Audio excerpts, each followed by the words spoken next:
दोस्तों, खान सर को आप जानते हैं। एक महान अध्यापक, जनरल नॉलेज के बारे में गहन जानकारी रखने वाला।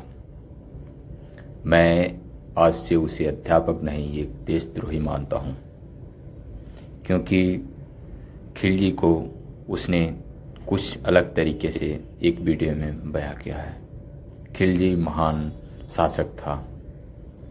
खिलजी ने नालंदा विश्वविद्यालय के कुछ आचार्यों द्वारा गलत व्यवहार से नालंदा विश्वविद्यालय को पूरा जला दिया और सभी शिक्षकों को, सभी अध्यापकों को उसने मरवा दी। मैं इस बात से असहमत हूँ, क्योंकि वो एक मुसलमान है और मुसलमान का पक्ष लेता है। कभी वो किसी अकबर या कभी खिलजी या किसी के बारे में अच्छी तरह से बताना नहीं चाहता है। दोस्तों, नालंदा विश्वविद्यालय में अपनी धरोहर थी, जिसे विद्वानों ने लिख करके पांडुलिपि में रखा हुआ था और उसे बख्तियार खिलजी ने आग के हवाले कर दिया। अभी एक कहानी से आपको बताता हूँ कि इन लोगों की मानसिकता अपने पर क्या है, हिंदू धर्म पर क्या है।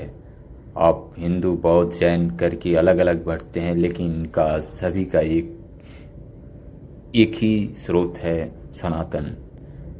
और इन लोगों का, इस्लाम वालों का बस एक ही ये है कि इन सब का कत्ल, वध। आप लोग भले ही बढ़ सकते हैं, लेकिन ये लोग कभी भी बढ़ने वाले नहीं हैं। ये लोग घुमा फिरा के आपका नाश ही करने वाले हैं। बख्तियार खिलजी एक बार बहुत ही बीमार पड़ा था, जिससे उसके बचने की संभावना कतई नहीं थी।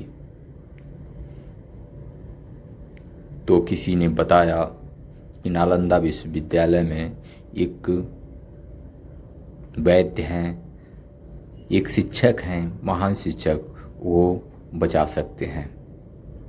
तो उसने आदेश दिया, जिनका नाम राहुल भद्राचार्य था, वो उसके यहाँ आए और उसने उस पर शर्त रखी कि मैं तुम्हारी कोई भी दवा नहीं खाऊंगा, क्योंकि तुम काफिर हो और इनके धर्म में लिखा है कि काफिरों का कत्ल जायज़ है।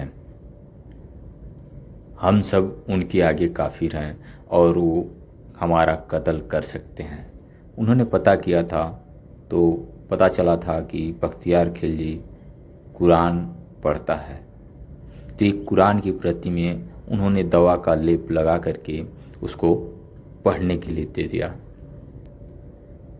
बहुत सारे लोग किताब पढ़ने के लिए थूक लगाकर पढ़ने को पलटते हैं, तो उन्होंने उस कागज़ पे, कुरान के हर एक कागज़ पे, हर एक पन्ने पे दवा का लेप लगा दिया था, जिससे दुष्ट खिलजी पढ़ता था और पढ़ने को पलटता था, जिससे वो धीरे धीरे ठीक हो गया।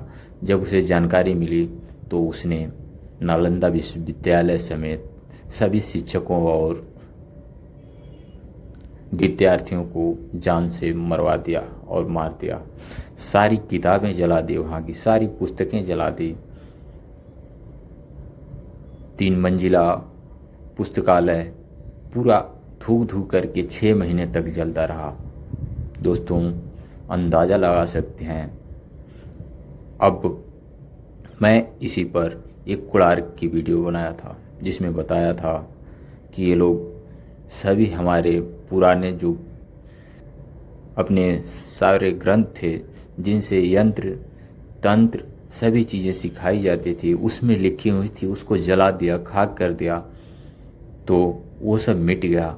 और आप पुराने मंदिरों को, पुराने धरोहरों को देख सकते हैं कि आज का कलाकार, आज की तकनीकी, आज की टेक्नोलॉजी उतना बढ़िया से नहीं कर पाएगी जितना बढ़िया से उसमें किया गया है। आप लोगों को शायद ज्ञात होगा कि पहले कपड़े इतने महीन हुआ करते थे, इतने पतले कि आज तक वो बने नहीं। एक 5 मीटर की धोती एक अंगुली में, सिर्फ एक अंगुली में लपेटी जा सकती थी। सोचिए उस समय की तकनीकी कितना आगे थी। आज का विज्ञान अभी कहाँ है आपको अंदाज़ा ही होगा, लेकिन उस समय इतना तरक्की था, इतना तरक्की कि आप इस बात से अंदाज़ा लगा सकते हैं कि एक 5 मीटर की धोती एक अंगुली में आ जाती थी लपेटने पर। हमें गर्व है अपने इस इतिहास पर और अपने पूर्वजों पर। अब गर्व से बोलिए, भारत माता की जय।